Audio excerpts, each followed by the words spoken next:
I must thank you because after you spoke about DMT that day, I made a resolution to do a show about DMT, and it's one now that Yeah, I haven't watched that yet. it's one now that some people say you should never have done, and but it's one of the most popular shows as well. But I did a before and after DMT episode. Well, we were talking about that when I came, Yeah. almost like, listen, one time we'll come and we'll do this on the show so we can talk about it. So I guess you went ahead and did it without me. Yeah, right. Well, because you were like, well, we should definitely do some DMT together, and I think it planted the seed, and so I think, I just went ahead and did it. And so we did a before and after episode, and I had never done it before, and I talked about my thoughts, my concerns, and then afterwards what it was like as an experience. And you did the experience, and then you filmed afterwards. Yeah, right afterwards. So not during, obviously, but just before and after, and it really resonated. Did you find it like so important episode in your life? Has something changed afterwards, or you made some different realizations?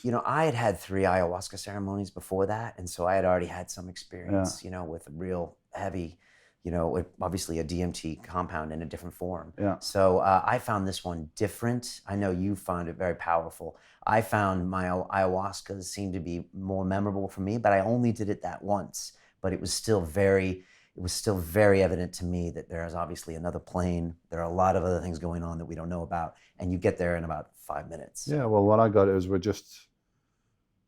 this is an experience that we're having, and it's based on information from the 5 senses, and that builds your experience. But there's a whole lot outside of that, 5 senses, that's accessible to people. And DMT is or ayahuasca is like a quick route to get there and have a look, but a lot of people do get to that same kind of place with different methods, meditation, chanting. Every culture had its different things. The American Indians used to have the sweat lodge, that would get them into that kind of a, basically I see it as changing your vibration. Your vibration changes, and just like a radio station, you can turn the dial and you can go from radio 1 to radio 2 and classical FM or whatever. We could access them all in this room. Thousands of radio stations, we access them all in this same space here. So they're all here at the same time, but it's just tuned into one or the other. Right. And what we experience, as you said last time, is just such a minute slice of what's happening out there. Absolutely, exactly. What we're aware of, what we perceive through those senses is just information. And I remember that picture we took with your tattoo that says "One Love, One Heart."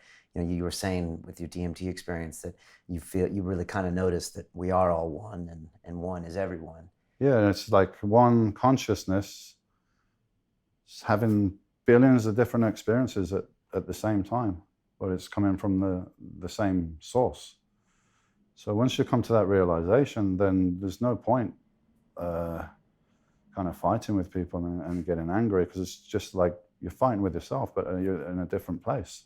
That's the way I see it. Did you always have that feeling when you were Mr. Olympia, or did it take kind of after that, getting out of it and then thinking about the world, or did you always feel very connected?